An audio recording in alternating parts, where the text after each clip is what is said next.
जी अच्छा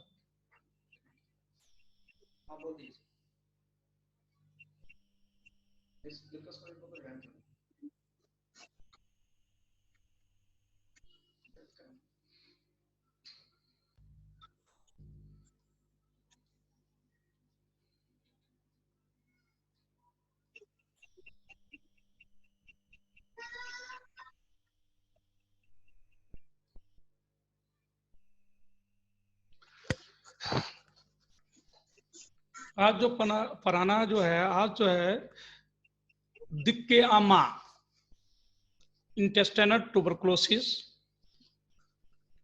intestinal tuberculosis के बारे में पढ़ाना है। पहले समझो ट्यूबरकुलोसिस क्या है। Tuberculosis is a life threatening disease which can virtually affect any organ system. It is a causative organism of the Mycobacterium tuberculosis is Mycobacterium tuberculosis. It is the aerobic bacteria. ये क्या है?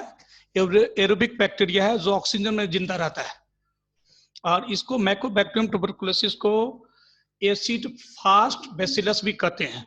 क्या कहते हैं? Acid fast bacillus. इसलिए कहते हैं क्योंकि ये एक ऐसा बैक्टीरिया है जिसको एसिड से ट्रीट करने के बाद भी मरता नहीं है, डेड नहीं होता, क्योंकि इसकी ये एक प्रोटीन का बना रहता है, इतना हार्ड प्रोटीन इसमें रहता है लिपिड का, इसलिए जल्दी ये बैक्टीरिया मरता नहीं है। इसका अभी जो आज का जो टॉपिक है वह है abdominal tuberculosis. Abdominal tuberculosis is most common type of extrapulmonary tuberculosis, comprising of tuberculosis of gastrointestinal tract, peritoneum, omentum, mesenteric, and its lymph nodes and the other organs such as liver, spleen, and pancreas. These are the gastrointestinal tract. And other extrapulmonary tuberculosis is pleura. Pleura means covering of the lungs, that is का pleura, उसी में pleurisy हो जाता है, वो extra pulmonary tuber. दूसरा है CNS में मेनिंजियल ट्यूबरकुलोसिस। मेनिंजाइटिस जो होता है, ट्यूबरकुलोसिस जो होता है मेनिंजेस में, वो एक्स्ट्रा पल्मोनरी ट्यूबर्स होता है। तीसरा जो है लिम्फेटिक सिस्टम में लिम्फ नोड का इनलार्जमेंट हो जाना, जैसे cervical lymph node, mandibular lymph node, submandibular lymph node, axilla, femoral lymph node, जहां जहां लिम्फेटिक चैनल है उसमें हो जाता है लिम्फ में, एक्स्ट्रा पल्मोनरी में था। उसके बाद यूरोजेनेटल यूटीआई में यूरोजेनेटल ट्यूबरकुलोसिस कॉमन मिलता है, उसमें आरबीसी इंक्रीज रहता है, तो ये भी एक्स्ट्रा पल्मोनरी में। उसके बाद पॉट्स डिजीज, पॉट्स स्पैन, एस्क्लेरोसिस होता है, स्पैन हो जाता है, इसमें पोर्ट्स डिजीज, इसमें भी स्पाइनल ट्यूबरकुलोसिस होते हैं। उसके बाद होता है मिलियरी ट्यूबरकुलोसिस, लेकिन ये पल्मोनरी में होता है, मेसेंट्रिक लिम्फ नोड इन्वॉल्व होने की वजह से होता है मिलियरी ट्यूबरकुलोसिस। ये सब है एक्स्ट्रा पल्मोनरी। आगे pathophysiology and abdominal tuberculosis. Abdominal tuberculosis can occur primarily or it can be secondary to a tubercle focus elsewhere in the body. Gastrointestinal tuberculosis occurring due to ingestion of the milk or food infected with Mycobacterium bovis can result in primary intestine, but it is nowadays rare है। लेकिन ये जो data जो है America, ये सब का data रहता है में, लेकिन हम लोग को जैसे बिहार में पुअर इम्यूनिटी मालन्यूट्रिशन जो है अर्बन एरिया में कॉमन है, इंटेस्टाइनल ट्यूबरकुलोसिस मिलते हैं अर्बन में। और ये कॉमन किससे फैलता है? अनपॉस्चराइज्ड मिल्क, ऐसा कैटल, गाय या भैंस का दूध जो अनपॉस्चराइज किया जाता है, और ऐसा कौ जो इन्फेक्टेड कौ रहती है, जो ट्यूबरकुलोसिस से, इसको कहते हैं माइकोबैक्टीरियम बोवाइन, ट्यूबरकुलोसिस से कैटल इन्फेक्टेड रहता है, उसका दूध हम लोग यूज करते हैं अनपॉस्चराइज्ड, या उसका मीट यूज करते हैं जो सही ढंग से बॉयल नहीं रहता है, उसके कारण उसके कारण कॉमन इंसान में जाता है, यानी कैटल टू मैन में या किसी पीपुल्स में जाता है। Mycobacterium bovine can result in primary intestinal tuberculosis but is a nowadays rare.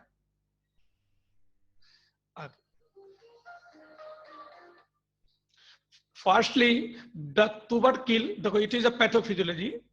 Firstly, tubercle bacillus may enter in the intestinal tract through the ingestion of the infected milk or sputum. यानी जो patient suffering कर रहा है, कि जो बच्चा अक्सर बच्चा में होता है, जो बच्चा सफर कर रहा है परमानेंट ट्यूबरकुलोसिस से, वो कफ जो है वो इन्फेक्ट अपना इंजेस्ट कर लेता है, यानी निकल जाता है, कफ निकल जाता है, जिसके कारण स्टोमैक में चला जाता है, जीआईटी सिस्टम में जाता है, उससे वो इन्फेक्शन कॉमन हो सकता है। इट में mucosal layer of the GIT tract can be infected with the bacilli, the formation of epithelial tuberculosis in the lymphatic tissue of the submucosa. After 2 to 4 weeks, caseation necrosis of the tubercles lead to ulceration of the overlying mucosa, which can later spread into the deeper layer and into the adjacent lymph nodes and into peritoneum. Infection by Mycobacterium tuberculosis causing abdominal tuberculosis is acquired in following way.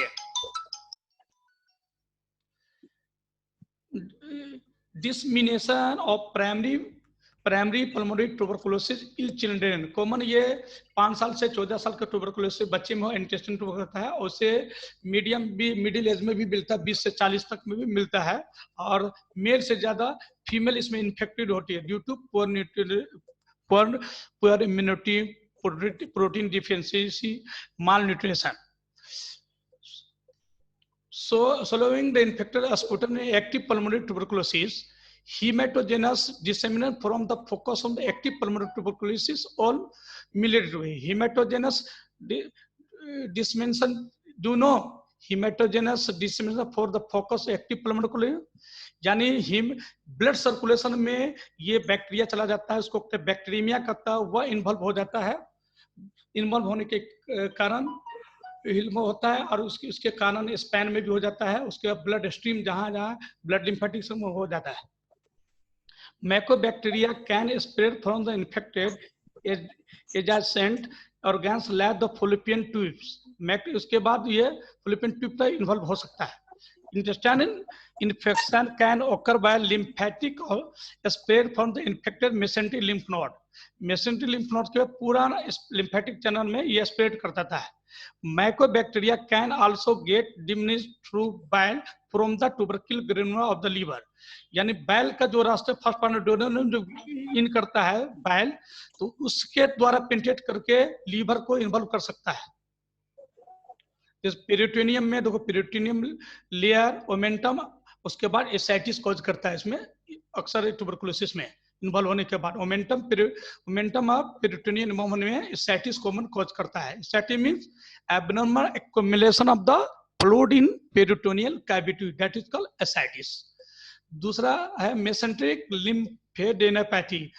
Mesenteric lymph node में inter करने के बाद lymphatic channel जितने जहां lymph node है, जैसे cervical, मैंडिबुला, axilla, उसके बाद इंग्वाइनल लिम्फ नोड, सब इन्वॉल्व होते हैं। इसलिए मेसेंट्रिक लिम्फ द्वारा कॉज पता है कि किसके स्प्रेड करते हैं। एब्डोमिन, उसके बाद इंटेस्टाइन में अल्सरेशन होगा, उसके बाद हाइपरट्रोफाइड हो जाएगा मसल्स का, उसके बाद ये पेनिट्रेट करके कॉमन उस जगह में इंटेस्टाइन में कहां पर कॉमन होता है, इलियोसिकम जंक्शन में कॉमन ट्यूबर इन्फेक्शन करता है। उसके बाद सॉलिड ऑर्गन में liver, spleen, other site or involvement in the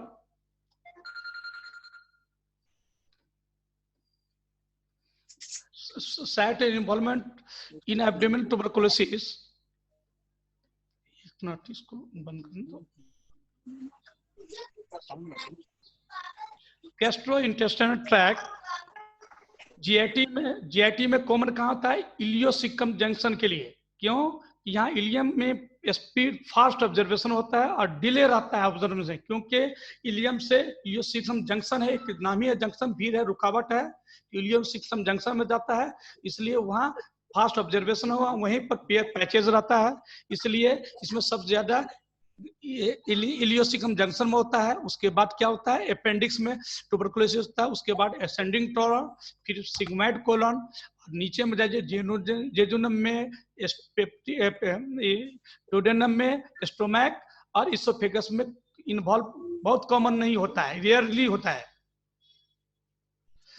clinical manifestation in order of frequency,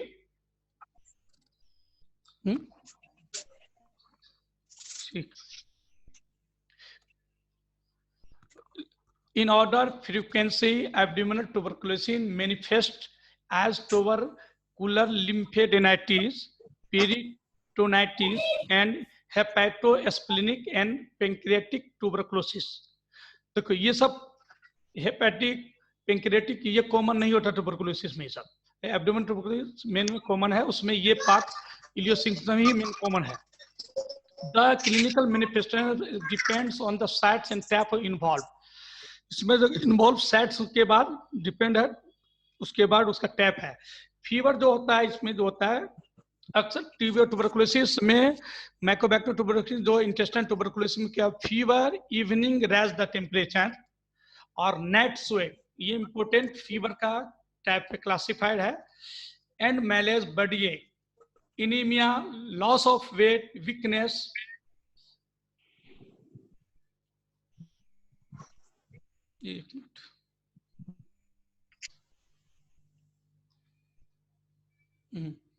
abdominal pain off and on होता रहता है। इसमें डायरिया ऑफ एंड ऑन, कभी कॉन्स्टिपेशन होगा, कभी डायरिया होगा, अक्सर ये सिम्टम मिलता है। ब्लीडिंग पर रेक्टम बहुत कम मिलता है। हेपेटोमेगाली यानी स्प्लेनोमेगाली, जब ये दोनों इन्वॉल्व होगा ट्यूबरकुलोसिस तब होगा, नहीं तो इसी कॉमन टीबी में नहीं मिलेगा। Assessment and diagnostic investigation, blood examination may show varying degree of the anemia, leukopenia and ESR। Common ESR the first intestine tuberculosis में ल्यूकोपेनिया नहीं होता, इसमें जो लिखा हुआ है ल्यूकोपेनिया जब इनीमिया होगा तब हो सकता है, लेकिन कॉमन जब इन्फेक्शन है तो ल्यूकोसाइटोसिस होता है। ल्यूकोसाइटिन WBC का काउंट 11,000 से बढ़ जाता है। दूसरा लिम्फोसाइटोसिस होता है, डिफरेंशियल काउंट में लिम्फोसाइट बढ़ जाता है, इंक्रीज होता है, क्योंकि it is a chronic infection, it is not a acute infection. Tuberculosis is not a acute infection, it is a chronic infection. And raised ESR जो बढ़ता है, ये तो इसका पैथोफिजियोलॉजी समझो। ESR का फुल फॉर्म होता है इरिथ्रोसाइट सेडिमेंटेशन रेट। जो ESR जो बढ़ता है, इसमें क्या होता है, प्रोटीन की डिफिशियंसी हो जाती है, जिसके वजह से अल्बुमिन कम हो जाएगा। प्रोटीन कमा, that is called, there are two types of the protein, albumin and globin. तो अल्बुमिन की डिफिशियंसी होने की वजह से ग्लोबिन का रेशियो बढ़ जाता है, प्लाज्मा ग्लोबिन का रेशियो बढ़ जाता है, और फिब्रिनोजेन का इंक्रीज होता है। फिब्रिनोसाइट फिब्रिनोजेन जो होता है कोगुलेशन फैक्टर है, इनीमिया होने की वजह से इसका जो है इंक्रीज होने लगता है, जिसकी वजह से ESR बढ़ता है। इसलिए एक्यूट इन्फेक्शन में ESR बढ़ेगा, क्रोनिक में कोई जरूरी नहीं है, लेकिन टीबी में पहले इंपॉर्टेंट था ESR का। अब इस जमाने में क्योंकि लोग एंटीबायोटिक खा ले जाते हैं, इसलिए इसका इंपॉर्टेंट नहीं है। दूसरा, सीरम बायोकेमिस्ट्री में serum albumin level is the may be below it, below मैं अभी बोला हूँ बिलो होगा। उसके बाद PPD, देखो ये चीज है प्यूरिफाइड प्रोटीन डेरिवेटिव, जो हम लोग मॉनिटर टेस्ट करते हैं उसका किट पर लिखा रहेगा PPD स्किन टेस्टिंग होता है, प्यूरिफाइड प्रोटीन डेरिवेटिव, क्योंकि ये लैब वैक्सीन से तैयार किया जाता है, इसलिए इसका नाम वही से किया जाता है। ये लैब ट्यूबरकुलोसिस वैक्सीन से तैयार किया जाता है ये PPD। The given supportive evidence of to the diagnosis of the abdominal tuberculosis in 55 to 70% patient if positive. However, a negative tuberculosis test may also observed in 1/3 of the patient। लेकिन ये जो accuracy होता है सिर्फ 55 से 70% होता है। PPD में क्या करते हैं, मोन्टो टेस्ट करते हैं, मेंटोक्स टेस्ट करते हैं। मेंटोक्स टेस्ट उसमें क्या है, सबक्यूटेनियस में 10 TU हम लोग देते हैं। वह जो केमिकल है, ये सेरोलॉजिकल टेस्ट है, ये देते हैं हम लोग 10 TU देते हैं, 48-72 घंटा के लिए उसको छोड़ देते हैं रॉन मर का, जैसे आर्स में देते हैं सबक्यूटेनियस में। और इरिदिमा, नो इरिदिमा, इरिदिमा मीन्स होता है कि हम लोग सेंटीमीटर से मिलीमीटर से मापते हैं कि 10 mm, below 10 millimeter, that is called negative erythema. More than 10 millimeter erythema, that is the positive. लेकिन वैसे ही पॉजिटिव, फॉल्स पॉजिटिव बहुत कॉमन पाया जाता है देखो पीपीटी में, इसलिए it is the not confirmative test, it is the supportive test of the PPT and Mantoux test. तो इसलिए जैसे जो आदमी, जैसे जो बच्चा है बीसीजी का वैक्सीन लिया है, बैसिलस कैलमेटिक का जो वैक्सीन लिया है, तो उसको कॉमन एंटीजन एनडी, जो वैक्सीन लिया वो एंटीजन है, हमारे बॉडी अगेंस्ट में एंटीबॉडीज बना, इसलिए एंटीजन एंटीबॉडी रिएक्शन करता है, इसलिए वो फॉल्स पॉजिटिव इरिदिमा शो करता है। इसलिए ये टेस्ट हम लोग नहीं करते हैं, लेकिन बच्चे में लोग कराते हैं टेस्ट, अभी पुराने डॉक्टर से कराते हैं, नए डॉक्टर से टेस्ट नहीं कराते हैं। आया है कि इसमें अभी नहीं है, इसमें एक मिनट। इसके बाद जो है देखो, इसके बाद होता है ELISA test for tuberculosis. RIA, ELISA means, ELISA एक मेथड है, enzyme linked immunosorbent assay for the tuberculosis. दूसरा टेस्ट करते हैं हम लोग RIA test for tuberculosis, radio immunoassay is the better, it is 95% of the accuracy, 95% इसका accuracy होता है रिया में। उसके बाद अभी उससे टीबी फेरम गोल्ड 90% एक्यूरेसी है, टीबी फेरम गोल्ड में अभी नया टेस्ट है टीबी फेरम गोल्ड। दूसरा अगला है ADA, serum ADA, ADA means adenosine deaminase से ADA, it is the deaminase, adenosine है डीएमएनए से, ये it is the latest tuberculosis हुआ है, लेकिन ये 90% से ज्यादा, 85%, 90% ज्यादा कंफर्मेशन नहीं है। उसके बाद एक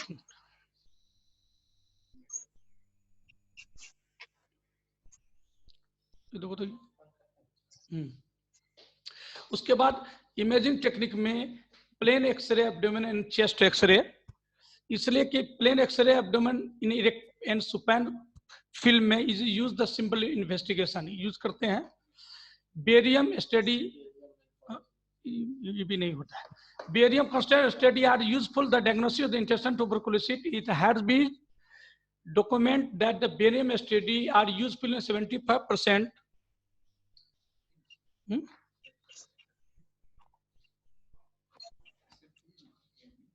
नहीं आ रहा, दो रजी क्या हुआ, आ नहीं रही, पिक्चर नहीं आ रही क्या? ओ इसका कितना एक्सेप्ट करोगे, वो तुम्हारा हट गया था ठीक।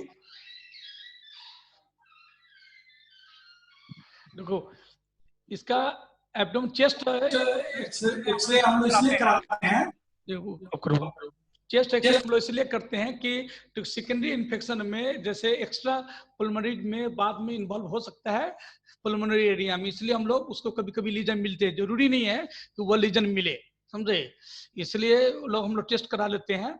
और सबसे अच्छा है सीटी स्कैन और एमआरआई।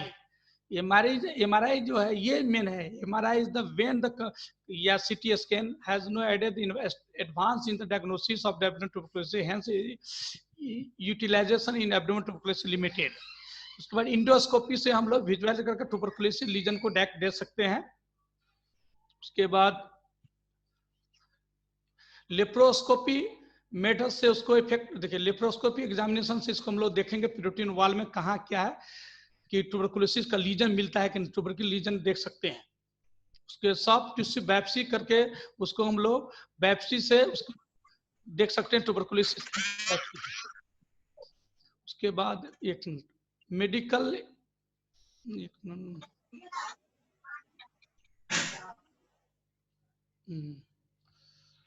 मेडिकल इमेजिंग,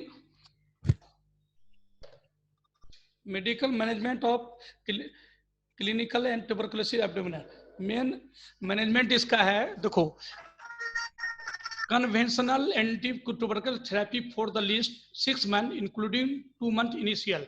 इसमें कॉक्स एबडोमेन के लिए जो हम ट्रीटमेंट करते हैं, ये 2 रेजिमेंट 2 तरह का होता है। 2 मंथ को कहते हैं इनिशियल रेजिमेंट, इनिशियल, और 4 month continuous phase. Initial phase है, कंटिन्यूस फेज करते हैं।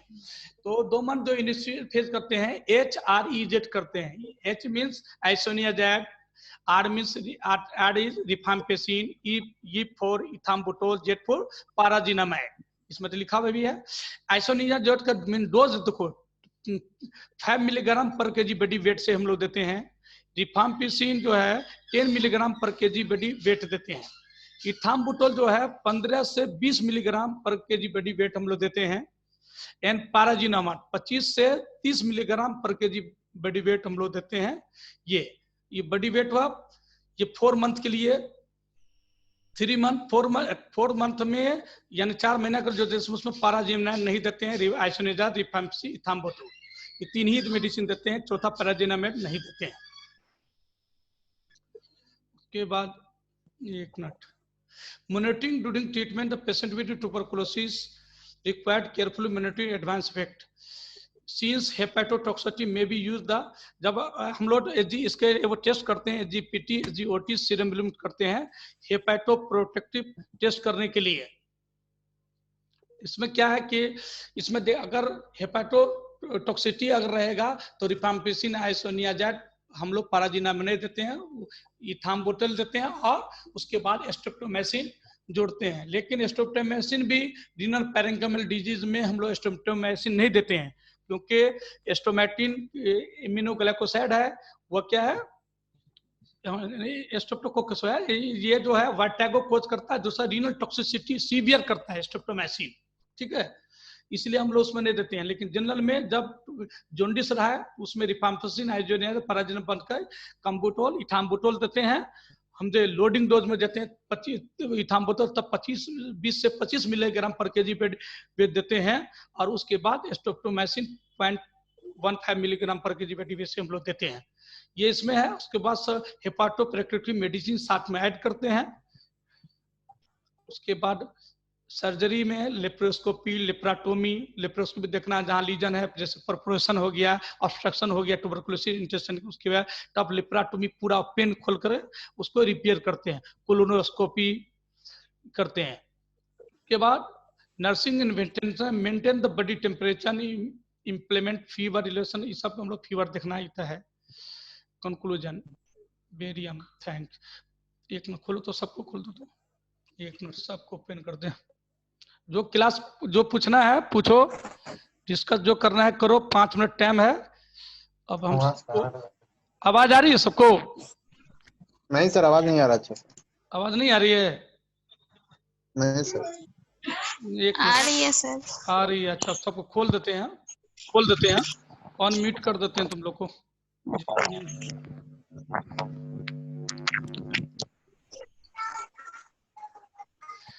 आ रही है? और कितने आदमी को आ रही है आवाज बताओ?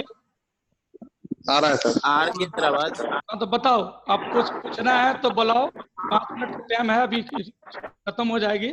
29 हो गया, बल्कि 30। हाँ बताओ सर। टीवी का यूनानी ट्रीटमेंट है क्या कुछ? देखो, टीबी का यूनानी ट्रीटमेंट नहीं है, जो बोलता है वो बकवास बोलता है। एक ही क्वेश्चन, कुर से सरतान काफुरी हम लोग देखते हैं। सरतान काफुरी जो है एंटीवायरस, एंटीबैक्टीरियल एक्टिव रखता है, इसलिए हम लोग काफूर देते हैं, काफूर। और सरतान भी केकड़ा होता है, उसमें प्रोटीन ज्यादा होता है, सरतान केकड़ा होता है, इसलिए हम लोग सप्लीमेंट्री पुअर यानी इम्यूनिटी को इंक्रीज करने के लिए हम लोग देते हैं सप्लीमेंट्री ट्रीटमेंट। और कोई कहता है कि सक्सेस है, ये देखो फिर से मैं बता रहा हूँ, माइकोबैक्टीरियम ट्यूबरकुलोसिस एक ऐसा एसिड फास्ट बैक्टीरिया है जिसको हम लोग H2SO4 सल्फ्यूरिक एसिड 20 या 25% से ट्रीट करने के बाद भी नहीं मरता है। देखो, उसके बाद भी उसको सेफ साइज में कोई चेंजिंग नहीं आती है। इसलिए और हम लोग अगर एक कहावत है कि एक दिन दवाई छोड़ दोगे तो फिर 6 महीना का लेना पड़ेगा, 9 महीना। ये इतनी खास ऐसी बैक्टीरिया है कि प्लाज्मा बैरियर से पास करता रहेगा। दवाई 2 दिन छोड़ दो, फिर जाकर फिर से स्टार्ट करना पड़ेगा। इसलिए कभी इस बीच में दवाई मेडिसिन नहीं छोड़ना है। अगर कंप्लेन है तो डॉक्टर के पास आओ, उसको सिम्टोमेटिक ट्रीटमेंट फिर करेगा, सेकेंड दिन बचाने के लिए, इन्फेक्शन बचाने के लिए। क्योंकि ये एक्स्ट्रा पल्मोनरी हो या पल्मोनरी ट्यूबरकुलोसिस, सब में कॉमन सेकेंडरी इन्फेक्शन कॉमन होते हैं। साथ में सेकेंडरी जैसा स्टेफिलोकोकस स्ट्रेप्टोकोकस इन्वॉल्व बैक्टीरिया हो जाता है, इसलिए उसके लिए फीवर आता ही रहेगा, दवाई चलता रहेगा, आता ही रहेगा उसको देखने के लिए। इसलिए ये यूनानी में इसका ट्रीटमेंट नहीं है, मॉडर्न में है। मॉडर्न में तब तक सक्सेस है जब तक तुम सही ढंग से कोर्स उसका लोगे। दिन भी 1 महीना रेजिमिन उसको छोड़ दोगे, फिर से रिकरेंट हो जाएगा और वह एमडीआर ट्यूबरकुलोसिस में चल जाएगा। और एमडीआर ट्यूबरकुलोसिस में सेकेंड लाइन ड्रग्स के लिए तुमको 1.5 साल इलाज करना पड़ेगा। उसमें भी 1 दिन छोड़ोगे, उसके बाद भी तरह तरह का जैसे फ्लोरोक्विनोलोन, लिनोजोलिड, ये सब रेजिस्टेंस करता रहेगा। कानामैसिन, इम्यूनोग्लाइकोसाइड में कानामैसिन, ये सब रेजिस्टेंस करता रहेगा। मुझे इथोनोमैड, साइक्लोसिडिन तुमको देखना पड़ेगा, बार बार टेस्ट कराने की तरफ तुमको जाना पड़ेगा, परेशान हो जाओगे। इसी से सेकेंड दवाई छोड़कर लोग सेकेंडरी में हार्ट अटैक से मर जाता है, इसलिए टेंशन से मर जाता है पेशेंट। इसलिए उसे इलाज है, ट्यूबरकुलोसिस का 100% इलाज है मॉडर्न में। लेकिन अगर छोड़ते रहोगे और सही ढंग से नहीं खाओगे इलाज, तो कॉमन हो जाएगा। और बताओ, क्वेश्चन पूछो, जो क्वेश्चन पूछना पूछो। बोलो। दिलकश,